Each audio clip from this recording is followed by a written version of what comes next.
Welcome to the Sisterhood of Healing podcast, the podcast that wants to help you reach your best and most divine potential. Each week, we dive into topics concerning inner healing, wellness, and spirituality.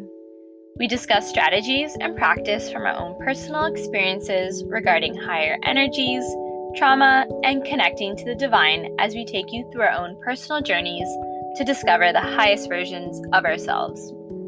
In combination with guest speakers, we bring you a comprehensive guide to mental and spiritual wellness and the ability to connect to yourself and the world around you on a deeper level. I'm Nicole, and I'm Christina, and we are two sisters who want to take you along on our spiritual and healing journey. We are each on our own individual healing and spiritual path and bring unique perspectives regarding yoga, chakra healing, meditation, intuition, and trauma healing. Sometimes life is messy, sometimes it's confusing, and sometimes everything falls perfectly into place. Join us as we navigate the path to divine enlightenment together.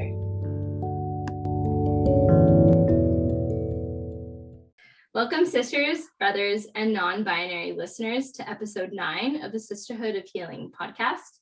Today, we have Corrine Plocharczyk on the podcast, and today we're going to be discussing trauma. So welcome, Corrine. Hi, hello. How are you doing? I'm doing well. How are you two doing? Good, thank you. Thank you so much for agreeing to come on to the podcast with us for this episode. Yeah, I'm very, very excited. Yeah, we are so interested. I mean, you're here to talk about trauma, and we're so interested in this area. I mean, we have had conversations about trauma, but don't know anything about trauma and the technical aspects of it and the different levels. So we're really excited to learn from you today. Yeah, I think we randomly connected on Instagram. Yeah. Is that what happened? How did this happen? We had been talking about wanting to do an episode on trauma, and then the universe provided us with your contact information somehow. Oh my gosh, alignment. I love it. Yeah, I love it. I love how things work out like that. Yeah, it's so fantastic. I love it. Alignment. It's just great. So are you able to give us an introduction, maybe a background, tell us who you are and what you do? Yeah, absolutely. So as you kind of said my name's Corrine. I have my master's in forensic psychology. And I originally, before that, I had my bachelor's in criminal justice with a background in social work.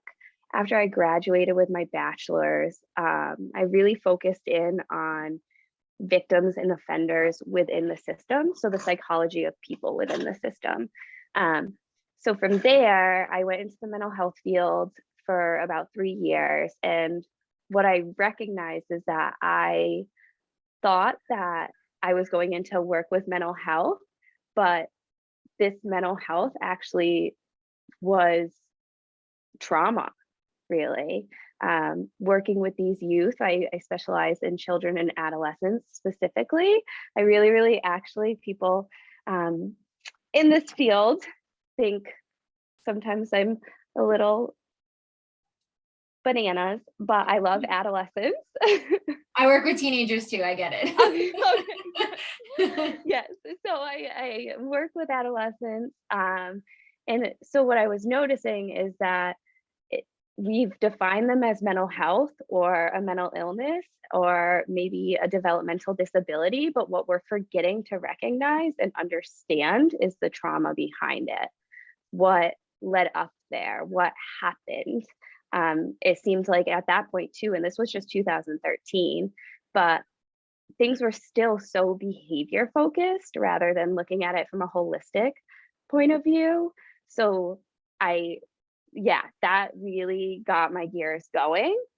And then I moved out to Rhode Island, relocated, and ended up stepping out of the field to really determine next steps. And that's when I went for my master's in forensic psychology.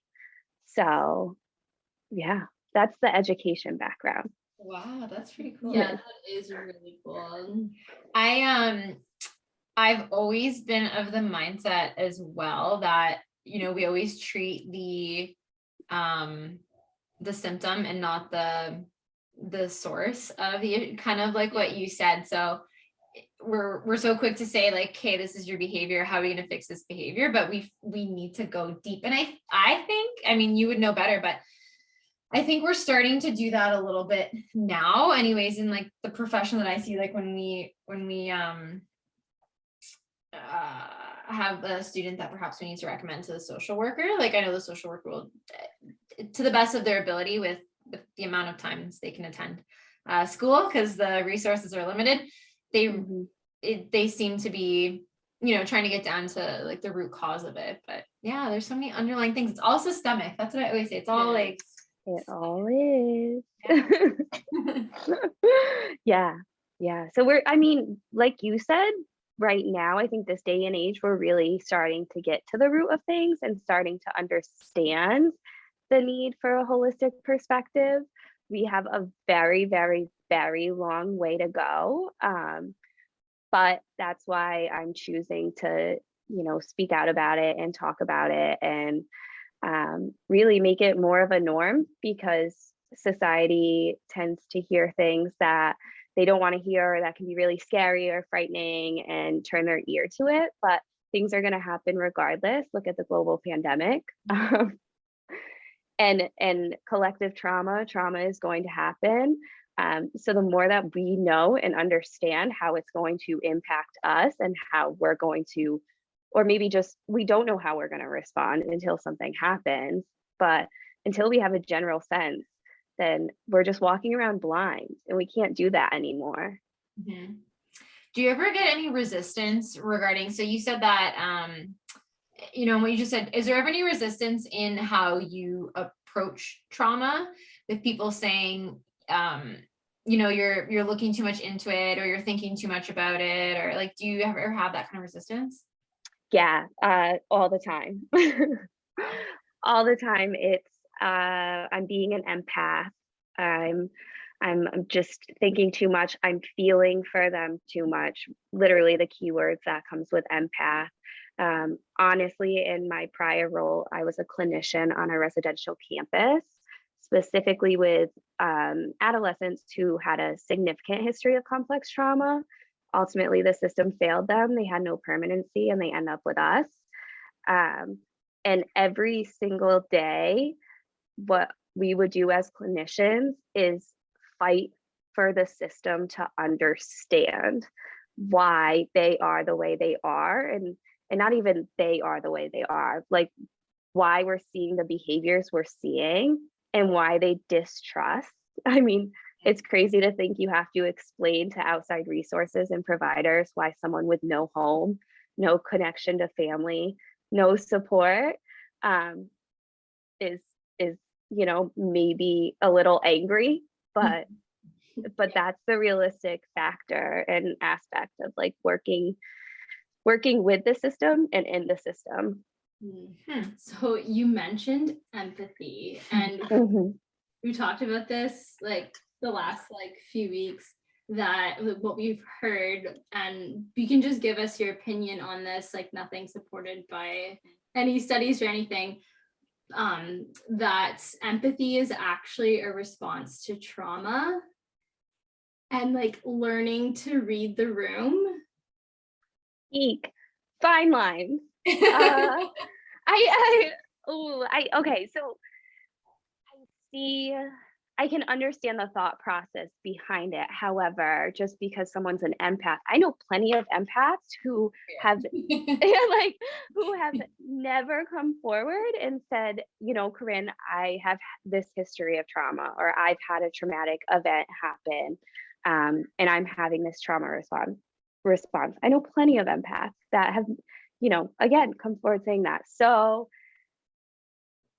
but I see the perspective in that hypervigilance is part of a trauma response. So it's that need to constantly be scanning, and that's like that neuroscience aspect of it. It's like a little lighthouse, and it's just scanning your environment and being hypervigilant to your surroundings. because you're constantly looking to see if there is something that is perceived as a threat or danger, because that's what happens. There's no safety when a traumatic event occurs. So although the empathy thing, I can see why someone might say it, I would very much argue that. No, that's fair. Yeah. I understand why people make that claim, but I think you can have empathy without having a traumatic experience and responding to things in a traumatic, hypervigilant way. Because it takes away, and that gets me into like societal conditioning and like why trauma happens, and collective trauma and oppression and discrimination, why we're just in a perpetuating cycle of abuse. Because by saying empathy comes from traumatic experiences, it's minimizing the traumatic experience for one, and then it's also saying you have feelings, you're not allowed to have feelings, which is also a societal conditioning, right? We're taught not to have feelings. Yes. And as women, I'm sure you've had this experience, unfortunately, that you have feelings, you're passionate about something and you don't like something and you put it out there and you're crazy. Yeah. Yeah. If I had a penny for every time someone said, oh, it's just because, women are more emotional, that's why you think this. No, you're hormonal. It's that time of the month. That must I be hate the that reason phrase. why you're Yeah. going off. Oh gosh, get me going. It's true. And it really is. I don't know if this is going too off topic, but I think one of the things that like I'm struggling with right now in my own like journey is understanding how much of our world has been conditioned. How like men have been conditioned to be a certain way, women have been conditioned to be a certain way, and how frustrating it is, and how it's almost like it's this thing that like I can't help this, I can't solve this, and it's so frustrating to realize that this kind of conditioning is going on all around you and you're impacted by it and trying to rise above it. And I mean, in your line of work, I mean, you see that all the time, like what the conditioning has done. And I mean, I see it working with students as well, like what the conditioning has done. And we're a product of conditioning, like we're all a product of conditioning. And yeah, it's one of the most frustrating things, I think, now. And it's generational. Like it's so hard to break that chain, like actions, behaviors, mindsets that always known. Like how do you rise above that? Yeah, and like I think there's comfort in conditioning for a lot of people too, right? It's habitual. Yeah. So if we've defined trauma yet, so how would you differentiate between trauma and perhaps a negative experience? So the APA defines trauma, the American Psychological Association defines trauma as an emotional response to basically a terrible event, like an accident, rape, or natural disaster. And ultimately, trauma impairs one's ability to function under a daily routine, whether it's physical, mental, social, emotional, their spiritual well-being is completely impacted. I think that's a really, really good question. And I'm going to sit with that more, because one of the biggest things that I say to people is that trauma is trauma is trauma is trauma. It doesn't, unfortunately, the severity of it, or what we've come to understand as a more traumatic experience than that traumatic experience, doesn't matter. Trauma doesn't care. It just latches into your body. It happens, and then it's expressed through those emotional disturbances.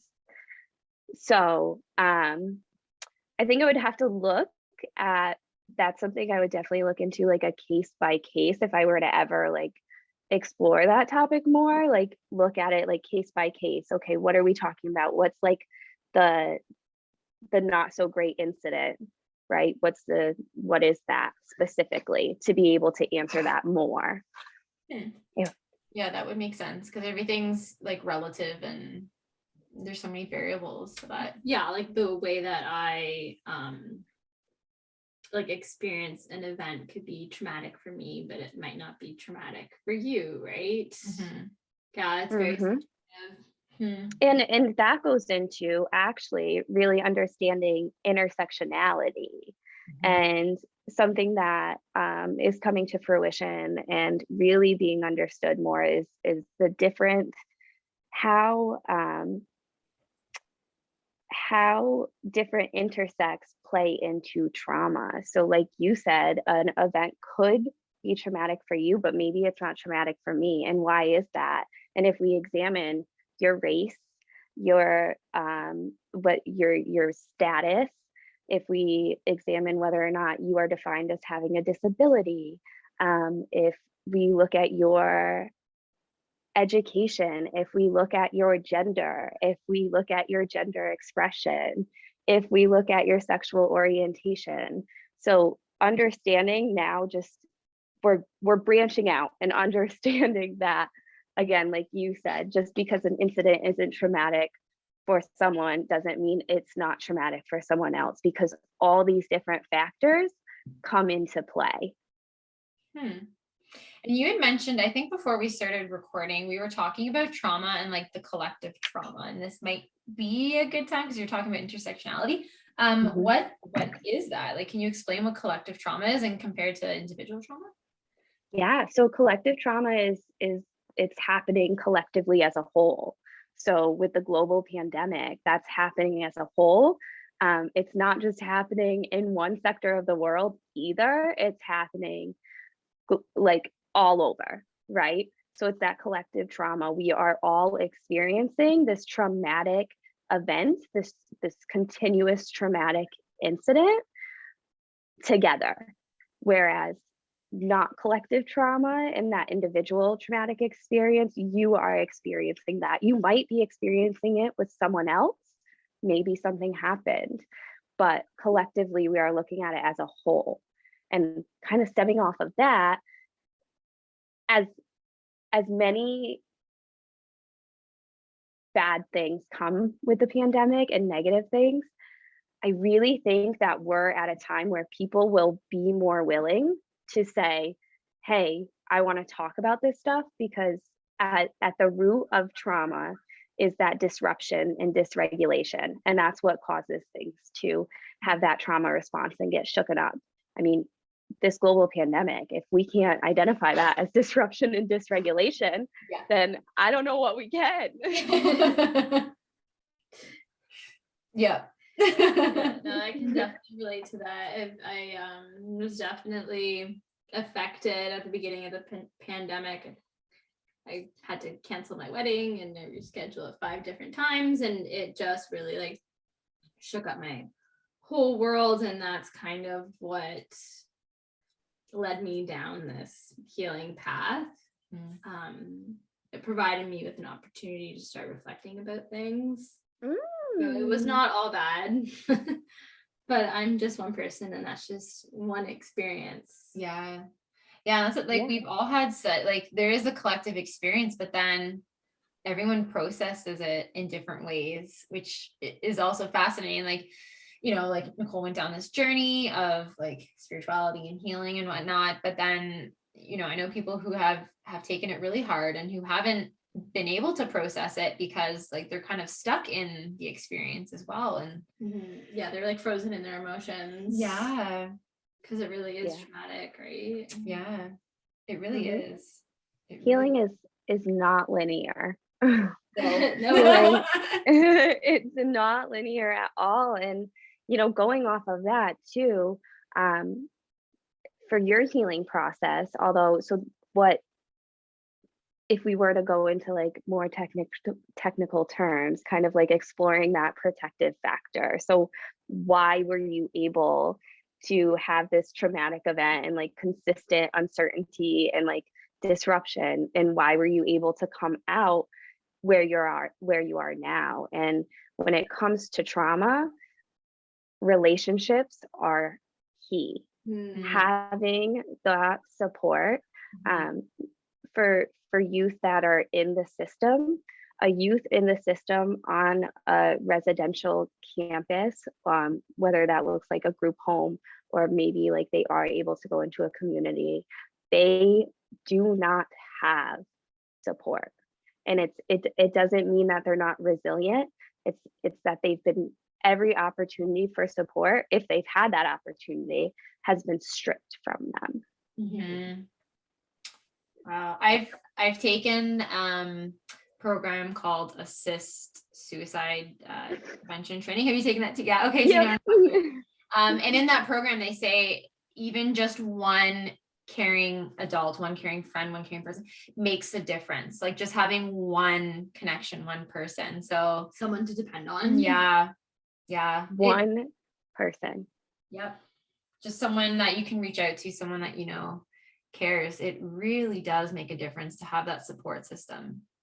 And yeah, I mean, that's something we touch base on too, is having that one person. It's amazing what you will see people do when they do have that one person. And I think I've worked with adolescents and have the experience of like seeing them in this constant sympathetic state. So that fight, flight, freeze, or fawn state, right? Of always scanning for threat or danger, not being able to make those connections, whether it's isolating and withdrawing, or whether it's acting verbally and physically aggressive, to experience the transformation that an adolescent can have when they have one person who believes in them, and one person who, despite every time they throw something or they started a fight the night before, they come to them and say, what happened? What is going on? Talk to me. To have that one person, I mean, the transformation is, whoa. Yeah.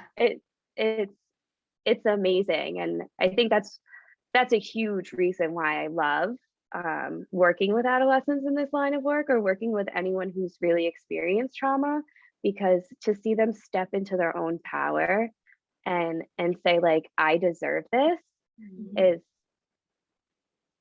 whoa.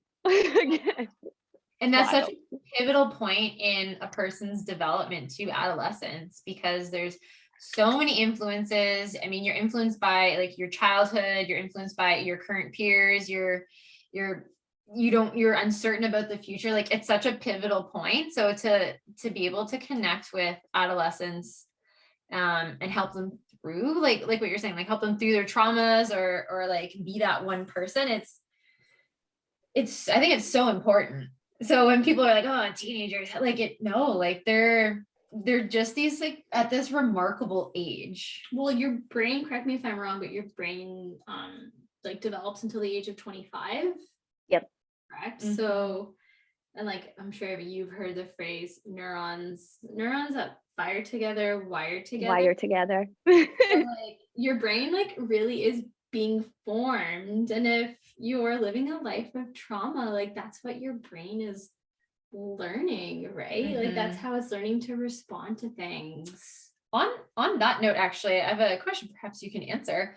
I've also heard a lot that if you have experienced trauma, prolonged anxiety, prolonged depression, that it actually changes your brain chemistry. Yeah, that's true. Yeah, so that's part of that whole neurons that fire together, or am I saying it wrong? Yeah. Yep. I always get the fire and wire mixed up. I don't know. But that's part of that. And that's one of the key things that I think people need to learn and walk away with, is being open to understanding how neuroscience really works. I get so frustrated when people use the phrases like, "Oh, you need to let it go." "Oh, you need to move on." And I'm like, okay, I've literally done this. I've literally like stopped, because when I'm advocating for a youth, say, like, I know they're about to freak out when they hear someone say that to them. I'll stop and I'll check my body and be like, okay, I told my body to let it go and move on. Like, what change did you just see? What just happened from those words? Yeah. Nothing happened besides the fact you're telling me you have no idea how trauma actually works and how biology actually works. And since you don't know, why don't we sit here and talk about it? Mm-hmm. Yeah, So take that opportunity. it's I mean, so off of that, there's something that really pulled me into the neuroscience aspect and like drew my attention. Growing up, I had that societal conditioning of like, oh, you process a little longer, specifically with science, which means I said, okay, whatever, I'm not supposed to be good at science. Well, taking this TCTSY, trauma center, trauma sensitive yoga certification, it's not that I'm not good at science. I need time to digest it. And I need to process it differently, whether that means like applying it to different circumstances to make it click, or just reading it repetitively, or like speaking with people about it. The process is different, and the education system, at least that I grew up in and I know exists right now, is like, all right, move on. Yeah. You don't get it, which means you're bad at it. Yeah, that's how I grew up. Yeah. Yeah. I actually wanted to go into growing up. I was always, I mean, I'm a history teacher, but I was always obsessed with ancient things and digging. I wanted to be a forensic anthropologist. Like, that's what I wanted to be when I grew up. I was like 9 years old, I realized. And then I got to high school. I'm like, well, I'm not good at science, I guess. So I'll just take a different route. Yeah. It's terrible. And our education is a little broken, but that's neither here nor there. It's so broken. Yeah. Ooh, makes me so mad. And I learned about the education system in the States as well.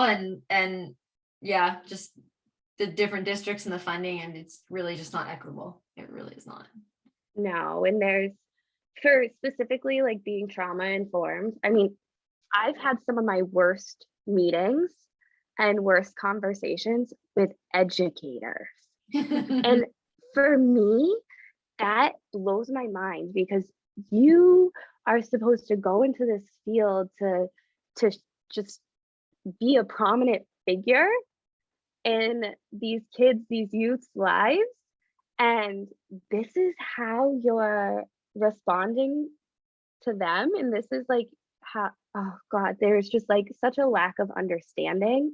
Yes. Like, even just specifically like with trauma, and when someone, so there's complex trauma versus PTSD, and a lot of people, and I advocate for it, and I talk about complex trauma all the time. So complex trauma happens throughout those vulnerable developmental stages. So it's during those times of childhood where you meet all these you're supposed to have all these developmental milestones, but someone who's gone through adverse childhood experiences, which formulates into complex trauma, misses those milestones because they're too busy trying to figure out how to survive. Mm-hmm. So like, what kind of situation would that be? Like, would that be like a child being caught in the middle of like parents fighting, or? Yeah, so that ranges from experiencing physical abuse, emotional abuse, having parents with substance abuse, having a sibling or someone in the household with the substance abuse. I don't know if I said the sexual abuse. It's those really, really physical neglect. Neglect is a really big one. I think people are starting to come around and say like, neglect's not just like a mental emotion and impairment and suck it up. Neglect, I mean, they don't get fed. Kids don't get fed. They don't really have a roof above their head. If they do have a roof above their head, sometimes it's it's really scary and it's very real. So those developmental milestones really don't get hit. So think of like a huge developmental milestone is learning how to walk, right? Mm-hmm. Well, learning how to walk when you don't have a caregiver, one that's attuned to you, and so it's called dysregulated caregiving. So when you don't have when you have a caregiver who has dysregulated caregiving, they're not attuned to you and they're not attuned to your needs. So your needs aren't getting met. So even in that, like learning how to walk for the child, that's not their first priority. Their first priority is, am I going to find food? Am I going to be fed? Is there going to be an argument where I'm going to scream and cry because it's super, super scary? And this is the response pattern I've adapted. So this dysregulated caregiving, actually our nervous system starts shaping inside the womb. And that's when we can already start having these habitual response patterns formed.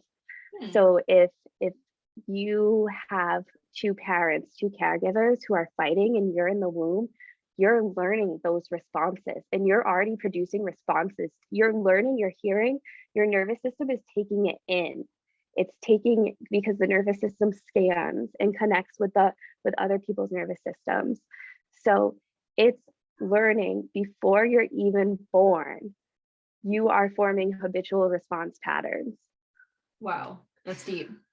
Is that in any way related to, like, when they talk about like generational trauma, like is it also formed in the womb? Wow. Yep. So that's why generational trauma is super, super real, because our nervous system starts forming in the womb, and that's when we start responding to the external stimuli, because of whatever that caregiving situation looks like. So I might not have known what my parents were doing before I was born,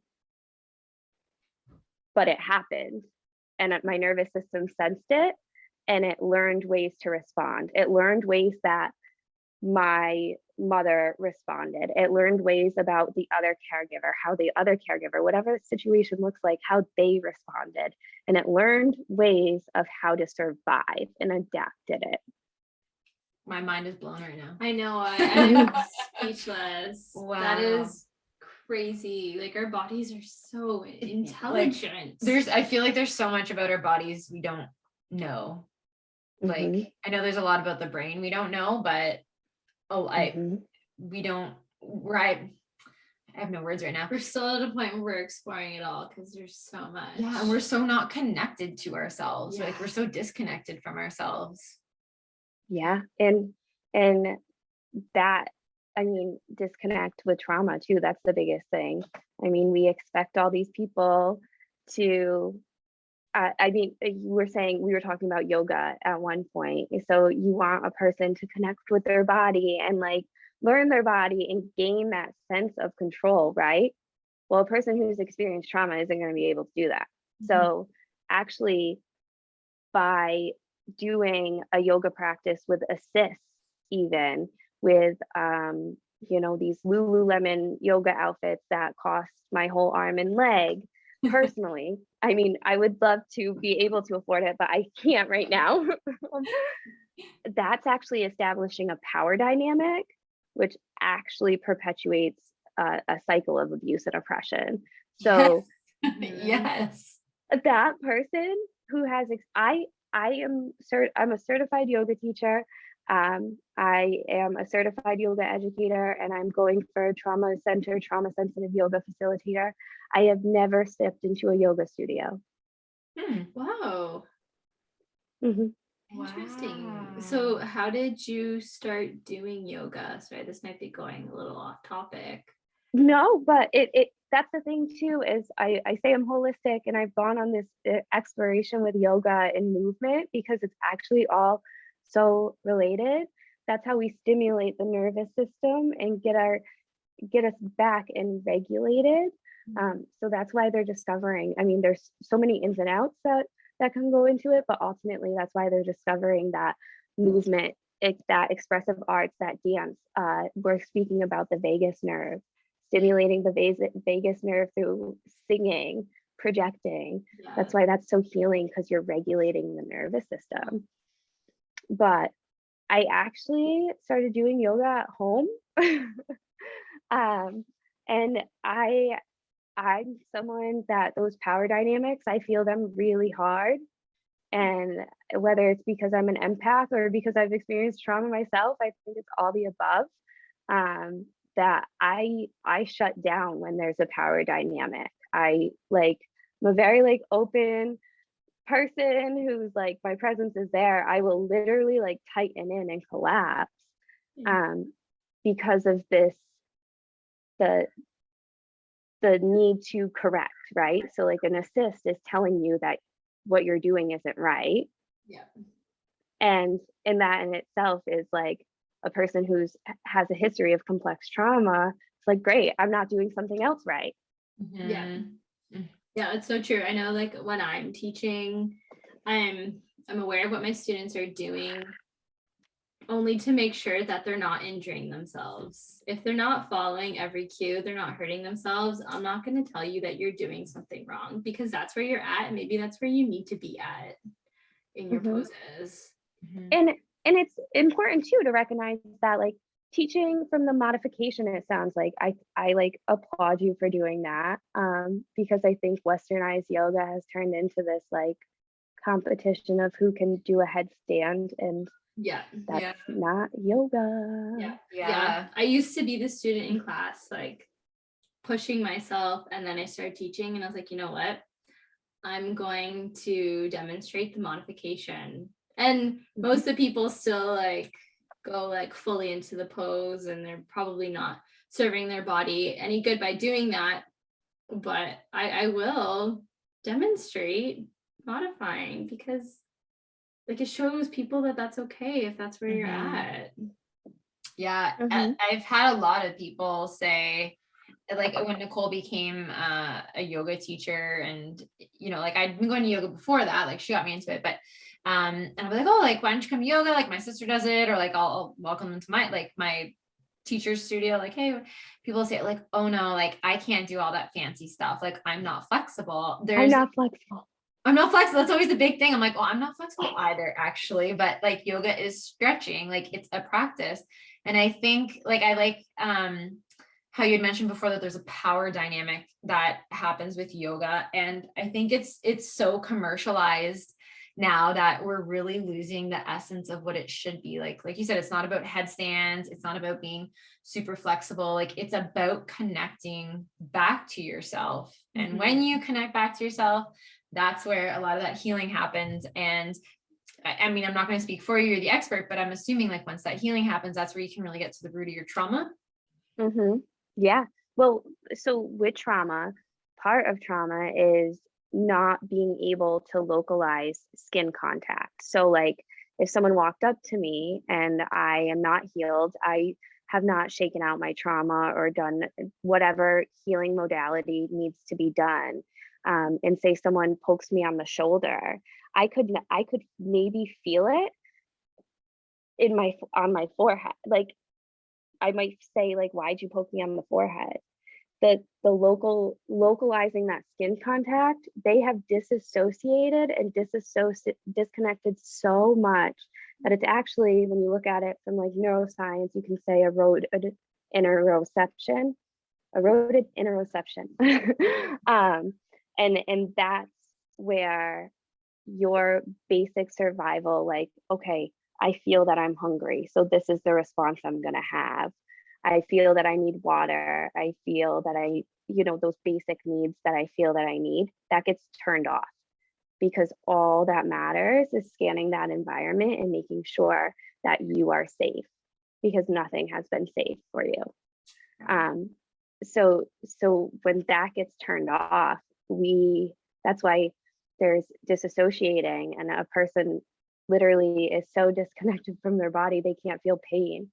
And sometimes people that have such histories of complex trauma, you know, they'll engage in those self-destructive behaviors. And sometimes they're doing it and they say, I want to feel pain. Well, they genuinely cannot feel pain. Their body has turned pain off because their lifestyle and what they've experienced has had so much pain that your nervous system said, nah, we can't do this. We can't do this. And it's wild. That is so fascinating. I've never understood that. Yeah. So thank you for explaining it that way. Wow. Mm-hmm. How else, we want to ask you, like, what does trauma look like? And you'd mentioned, like, a lot of people don't really understand it. Some people don't think it's real. Like, just get over it. Like, what does trauma look like? How are some of the other different ways that we experience trauma? And then, like, how does it manifest in our bodies? And I think you just touched on some of those ways, but how are some of the different ways, just so maybe our listeners can kind of understand a bit more? Or Yeah. So if how it presents. So if we're looking, I kind of go back to that youth and childhood and adolescent, because I think it's the perfect representation, and almost anyone that listens has had these experiences, I would say, or I'm making an assumption, but so there's, take a youth, an adolescent who is presenting super defiant, really rude. They are not having it. I mean, everything that you present, they're either like, meh, no, going out of their way to be like, nah, it's not happening, or they're just very much making their presence known that they're not doing it and they're standing their guard. So how many times do we look at that as a behavior? So that's actually a trauma response, because that's attachment based. And what we see in complex trauma is a lot of times it's more disorganized attachment. You have secure and insecure attachment. And for that insecure attachment is when you have that disruption in the home and dysregulated caregiving. So you have that avoidant, again, I put it as like not verbally and physically aggressive, like throwing everything. You work as an educator in the school. I know you can picture it. So it's that youth that's really just not doing it. Mhm. And no matter what you do, it's not happening. Mhm. So that's more of that defiance. A lot of times people will categorize it as oppositional. So there's in the DSM-5, they have like conduct disorder too. And part of arguing with a conduct disorder and for trauma is that, well, that's an avoidant attachment, or that's very defiant, because no one has been supportive in their lives. Their caregivers have been so dysregulated, they don't know how to do a healthy, they call it rupture and repair work. So a fight, something happens, and say you get in an argument, and that there's that rupture. And then the repair work comes after, and there's healthy rupture and repair work. And a lot of times with complex trauma, what happens is there's not that repair work. So it's constant rupture. So they learn a trauma response to literally present as, I'm defiant, I'm tough, I'm not gonna get attached to this person, I'm not gonna listen to the teacher because you are going to hurt me. Mm-hmm. Mm-hmm. So that's, with that, there's also ambivalent, so that's like anxious. So you can see that with adolescents and kids as like the youth who needs to constantly be by your side. Mm-hmm. I don't like the word clingy. Sometimes that's used to describe it. I personally just don't like that word. Mm-hmm. But that's Like where it goes. Kind of Constant reassurance, because the reassurance is not there. And if it is there, it's very inconsistent in the home. So sorry. no, I was going to say, so that kind of stems from that. I had experienced before I was working with adolescents, I was working in continuing education. So adults, like high school for adults. And I started there when I was 24, and I had a lot of students who were in their, in and around my age, later 20s or 30s. And a lot of them came in with, a lot of the attitudes, like the personalities that you were describing, where it's like automatic defiance because, like you said, like either that had been experienced in like their personal relationships with their families, or a lot of them had really terrible experiences with educators. And it was like they would come in and kind of be defiant or give this like very aggressive attitude. And you're just like, hey, nice to see you, nice to have you here. And it was like almost like it really like threw them for a loop, because they're like, oh, like you're an educator, you're supposed to hate me. Like you're supposed to, like that was a kind of attitude. And it would take a long time for them to trust you and build up the rapport. But eventually once they did, they realized like, oh, okay, you're actually here to help me. Like you actually care. Like you actually care. But I saw a lot of that, and in adults. So like things that, when those supporting systems, caring adults, caring people aren't there, it really just continues. And these were people older than me too. And it was almost heartbreaking to see like how the system, and I mean system in terms of like family systems, education systems, society, like had failed them, and no one had kind of stepped in to give them what they needed. Yeah. And it's the time. Yeah. It's disheartening. It's disheartening to see how many adults there are like that. And who just like we said, having that like one caring person in their life would have made all the difference. And like, it's wild because you see so many things. I hear so many things too. Like, I don't know why that happened. And I'm like, what do you mean you don't know why that happened? Like, I could have never seen that coming. I'm like, oh God, oh goodness. Like how, like, this kid has nothing. Of course, if they continue to have nothing and no one understands them, they are this negative stigma on society that all of a sudden at the age of 18 in America becomes an adult. But what has changed for them besides their age? Nothing. And so with you, like when you said, eventually they come around and build that trust and build that rapport, so the biggest thing in trauma healing, and I want to applaud that to you, is relationship. So stop looking at things through a behavioral lens, because that doesn't work with trauma. That's not how it works. They need people that have such significant histories of complex trauma.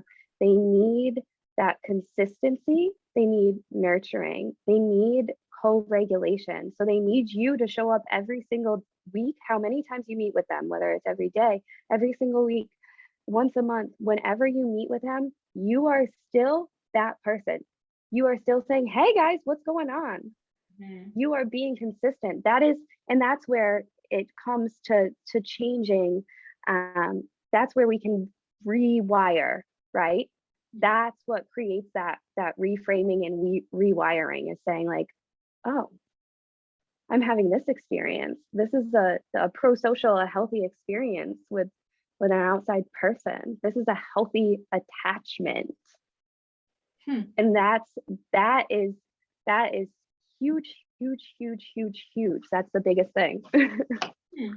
And is there, I mean, there's not a cut and dry formula, but maybe, like what's the data on the time that it takes to kind of undo or kind of heal trauma when you have those relationships? Like, is there data that shows that? Is there? Nope. Healing is not linear, and every single person, so that comes with that intersectionality and looking at the different forms of discrimination through like an intersect and how that's happened. So understanding that every lived experience is different, and because of who they are too, on top of it, is different. So So their healing experience is going to look very, very different. And just understanding that however long it takes, it takes. And some, I've worked with some youth who, you know, they go through that trauma healing and transformation in 6 months. And then I've worked with other youth who in a year and a half, like they still can't get there yet. It just comes down to, again, it's not linear. And their experiences, everyone's experiences are so very different. And the support, again, the support they have is very different. So if do they have a caregiver that's maybe coming to see them or doing family therapy, or do they not have that? Is everyone in their school district treat them like crap because they know that this kid lives on a campus and doesn't live in a home? So it's all those little factors and social interactions that come into play too. Wow. So are you able to explain maybe some ways that we can learn to deal with trauma? Yeah. So I think understanding what trauma is and understanding it not from a behavioral lens is key. So knowing that like it lives in the body. This is science. I mean, people like to argue with the social emotional, but this is science. So understanding that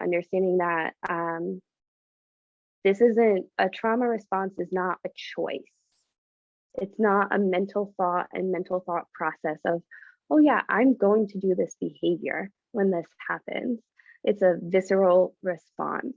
It actually happens before it's able to get to that section of the brain and make a rational thought. So understanding that, I think understanding is the biggest thing. And then kind of coping with it, strategies, get therapy. You need to talk, a person needs to talk to someone, and maybe they don't talk to someone. Again, I do yoga and movement. That's working with the body. Trauma stays in the body until you move it out. So would you be able to describe it like that? As in that it stays in the body? Yeah, physically. Yeah. Okay. So it physically, it's like you hear like it's in your tissues, like it is in your body. Oh, sorry. No, go ahead. I was gonna say I described it to a friend, like having like experienced like emotional trauma, and having triggers now, which I was respectful of them, always respectful of them, but never personally understood them. Now I understand. I described it to a friend as like it like just like sits in your veins. Like it's like this like feeling that like sits in your veins, and then like boom, it's just triggered, and it like ignites your whole body. Yeah. It's that visceral. It's again. I was watching a show, and this woman came forward about her trauma, and she said, you know, I'm healed from it emotionally and mentally, but I still have physical reactions in my body that I can't control, and that's trauma living in your body. So now that we're talking about trauma in a physical form, I've heard of trauma triggering autoimmune diseases. Is that something researched before? Yeah, so trauma in itself, so if you look at it through, they call it ACE, so adverse childhood experiences. I really focus on complex trauma over just, I don't want to say just trauma, because a traumatic event is still very, very real. But I really hone in on complex trauma and the effects of it. And that, with complex trauma and adverse childhood experiences, that opens the door for adults to have a 60% higher chance of developing mental, physical, medical ailments, ultimately. 60%. That's really high. That's really high. It comes down to, again, it's not just this mental emotional choice. And even if it is a mental emotional choice, how tired do you guys get at times when you've had a rough day and you want to snap out of it, right? Yeah, you can't. Yeah. You can't. And how do you feel? Like like for me, I get migraines, I'll be exhausted. So that's not healthy physically. Like migraines are not healthy. So consistently having something like that, if you can imagine snowballing, it really goes after your physical body. Yeah, it's detrimental on your health for sure. Mm-hmm. It really puts into perspective how prolonged trauma in your body can impact you. Like, how can we continue to live without processing our trauma? Like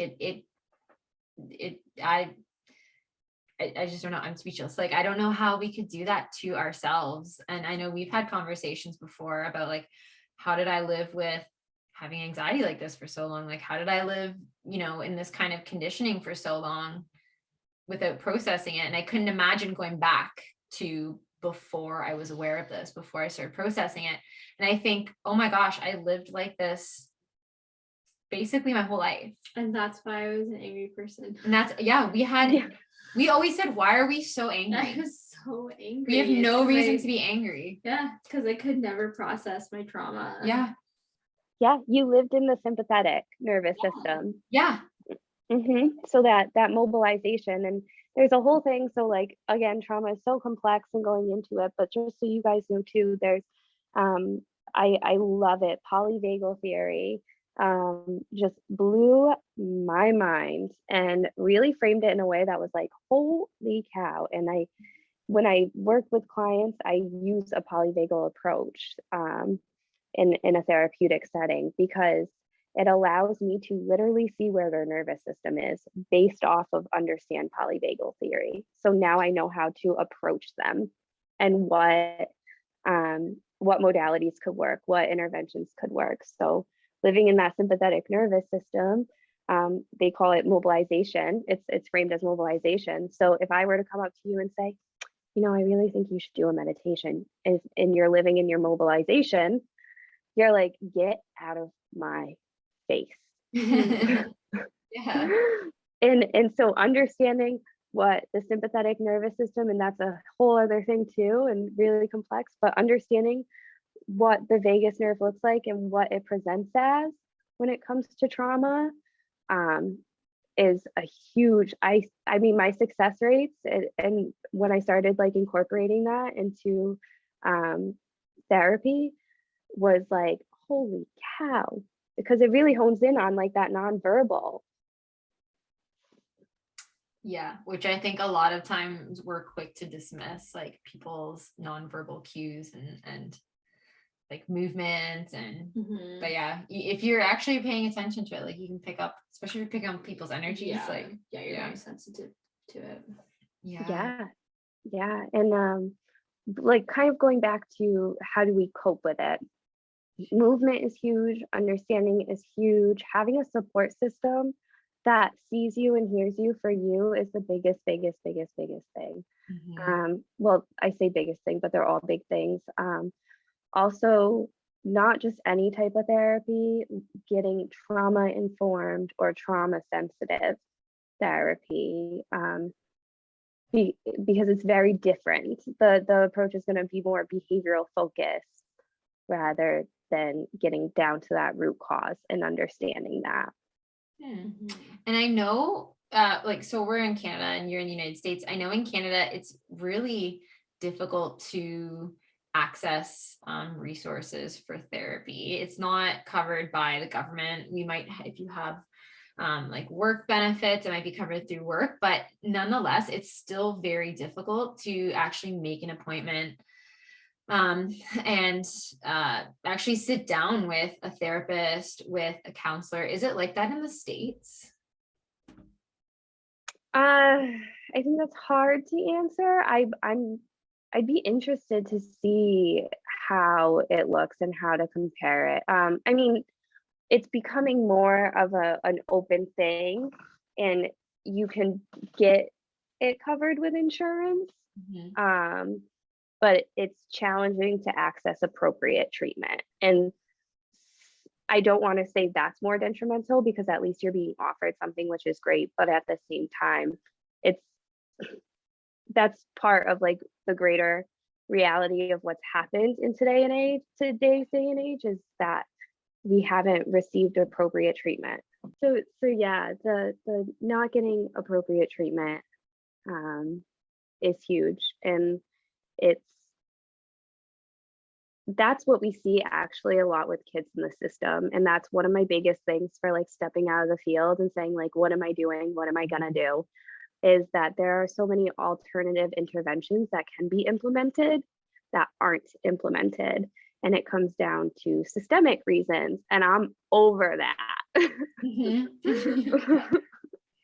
Do you think that it's better for youth or for anybody, even if they're not accessing or they're not able to access, let's say that they need a therapist that specializes in trauma, but one is not available? Is it still beneficial to access a therapist, a counselor, a psychologist, like regardless? I think it could be. I think it could be in the sense that the biggest, like a huge factor is that relational key. And so maybe someone that doesn't define themselves as trauma informed, maybe they're more trauma informed than they understand they are in the field. So I like to give everyone the hope that you're in this field because you do innately know something about it. And yeah, I think it could be. I think where again it gets really detrimental is when you're implementing other interventions, and actually because of that we've seen so destructive behaviors or harmful behaviors you tend to adapt different behaviors, right? Because you're learning how to stop that behavior, and maybe you do have a relationship, so you do start implementing it because you like this person, they make you feel safe, they make you feel secure and trusted. But with trauma, it's that behavior and the trauma is going to go somewhere else. And that's where, in all honesty, when I've worked with, that's when we'll start seeing those sexualized behaviors, which is obviously detrimental. And it can be vice versa, like maybe they were engaging in those sexualized behaviors, but maybe they upped the ante and had to, or they go to a different behavior because of it. It's going to come out. Trauma will present itself. Trauma responses will happen. So we can, it's almost like masking it to not get appropriate treatment. Yeah. Just kind of emphasizes like the importance of having a really strong team around you, strong mental health team and system, and bringing awareness to it as well. Yeah, and that's what this conversation is doing. Yeah, I love it. I loved it before I even got started. I was like, oh, this is so good. So what advice do you have for someone who's dealing with trauma or a traumatic experience? The biggest advice I give to other people is I hear you and I see you, and I will not claim that I understand. And I think making it very known, because again, it's that power dynamic, and although I think we've been taught that, and I still say it like, oh yeah, I understand, it minimizes what's happening in that moment for people going through this experience. And you might not have that intention, but that's what can happen, and that's the thought that can happen. So just understanding that you might not understand, and that's okay, and saying that to someone too, like I don't understand, but I'm right here with you, and what can I do? So like, can we validate people's feelings? Like, I understand that you are feeling this way. I can't relate to it, or I can't experience that feeling, but I understand that you're feeling this way. Yeah, so validating, like, I'm hearing that you feel this way and I hear you. Like, I see that you, like, you're telling me, um I you, maybe you can say you understand. I think it's really hard with youth and adolescents I've worked with, because I mean they have nothing. Um, they're they haven't seen their family in 5 years, and then a global pandemic happens, and they really haven't seen their family. Like I don't understand. I am not living in your shoes. I don't. So I think going through that experience as a clinician with adolescents really reframed that phrase of "I understand" for me, and put it in like a different perspective of like, maybe I'll try and not use that word as much. Yeah, language is so important. Yeah. Yeah. Oh, language, language, language. We don't realize, like, sometimes we don't realize the things that we're saying. I know, like, I have to watch what I say with my kids too. Like, a lot of them will say, "Miss, I can't, like, I just can't right now. I got no energy and I'm tired." And I legitimately get it. I'm tired. I have no energy, but it's hard to say that because, and like, I always refrain from saying that, like saying like, I get it. I understand what you're going through, because I get it as, a 34-year-old adult. I get it, but I don't get it in this moment in your shoes as a 16-year-old. So yes, you're experiencing. Yeah. Yeah. Yeah. And so the other thing too is working with that population, or working with anyone who's experienced trauma, is acknowledging that holding space is key. So presenting an opportunity for them to have a platform, to feel heard and seen and understood and safe, and not almost approaching it with your own agenda. Mhm. Like, sitting in silence can be super awkward. Yeah. It can be super awkward, but I had one youth I worked with who said that I was a great listener. And when he said that, I mean, I thought to myself, oh my goodness, I feel like I'm the talker in this therapeutic relationship.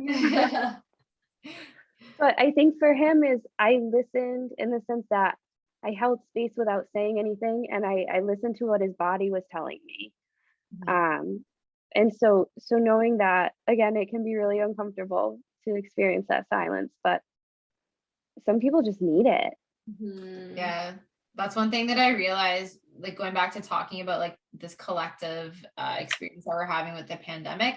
That's one thing that I realized throughout this school year, is that I would be standing in the photocopy room with coworkers I've literally never talked to before. I only knew them by the last name, didn't even know their first name. And them just like unloading for like 20 minutes beside the photocopier because they needed it, and like not saying anything, just saying like, yeah. And then after there was like, "I'm so sorry, I didn't mean." I'm like, no, obviously we need, like, we're all going through this, you needed it. And the amount of times that's happened where you just had to like listen, like, people need to be heard. Yeah, no, I can understand that. Like, being a yoga teacher and holding space for people in practice, it's funny the amount of people that will come up to you and just like spill like everything that's going on, and I'm there like ready to receive it. It's an honor, really. Well, it says so much about both of you, right? That you have this experience because you're providing an environment that allows them to feel safe and secure despite anything that's happened. And I think sometimes we overlook the simplicity of that, and misunderstood that it's actually not simple, that being able to have that experience and like feel safe around another stranger or a different environment is really hard to do, and so honoring that. It goes to show how important our connections are with people. Yeah. Whether we think we have a connection with someone or not, like, they might feel a huge connection with you. Connection is key. Yeah. And even just connecting with another human, like like you were saying with like some of the youth that you've been working with, they may not have seen their families. So being able to connect with someone, like even for a few minutes, I think is so impactful. And just always approaching with that relational I'm so glad you said connection, because if you look into polyvagal theory more, it's all about establishing safety and connection, and how all of that is healthy and healing, and Love your excitement. I know, I love it. You have me excited about it now. I know. Oh, I love when people just like nerd out about, and please don't take that offensively, I nerd out about like weird history things. Like people just like nerd out about what they're passionate about. I love it. I love it. I want to carry around like a skeleton with like the nervous system and the brain and like all the things. I want one so bad. This little pocket skeleton. Yeah, where I can be like this.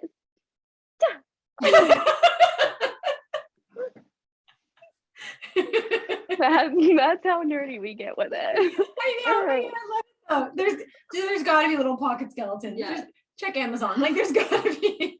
I need the whole. I need the nervous system. I need the brain. Like I don't know. Yeah, I think a friend might be making one, like artistic, like drawing one for me. She hinted at it. So it'd be cool to carry around that little like drawing. And you need like a little case for it now on wheels and just like pop it out. The things I would do. The things I would do. I love it. Do you have any final messages for listeners? Anything that you think that is important for them to know about perhaps their experience with trauma or connecting with other people who may be experiencing trauma? Yeah. It feels like you're alone, but you are not alone. And I can say that till I'm blue in the face and it doesn't change what you're feeling. But I just would like to reiterate that, and that your experience is very real. Your experience has happened and you are validated. And this is a big world and it can feel really small sometimes and really, really big, but someone wants to hear you and someone wants to be there for you. And just put you first, put your needs first. Oh, that's beautiful. Thank you for sharing. That's really nice. I'm like, you're saying that. That's just so sincere. So if listeners want to reach out to you, maybe discuss trauma in greater detail, or maybe connect with you on resources, where can they find you? Where can they reach out to you? Yeah, so I recently started like a new, like almost business public Instagram account. So that's that new age soul. So new period age period soul. I'm definitely easiest to get in touch with through there. I don't know what it is, but so far that's a great way to get in touch with me. Or if somehow you see like a mutual friend, like hopefully if you reach out to that mutual friend, they'll reach out to me. Perfect. We will include that information in the show notes and as well on our Instagram page. Yeah, we will. So it'll link right to you. Thank you so much for coming on our show today and talking with us. It was so informative. It was such a wonderful experience connecting with you. Yeah, I think I could probably talk to you all night on trauma. Yeah. Or about little skeletons. I love it. I don't know. I wish everyone could see your excitement right now. I know, it's so bad. But no, I appreciate the both of you. Part of my excitement with talking about such a complex topic is that people are willing to hear it. And willing to try and understand. I mean, I'm going to be forever learning about the effects of trauma in all the ways. And so will so many other professionals, but yeah, it's just great to connect with other like-minded people who want a better world and better experiences. Yeah. Yeah. It's nice to be able to connect with people like that. It definitely is. All right. Well, thanks, Corinne. Thank you. Thank you.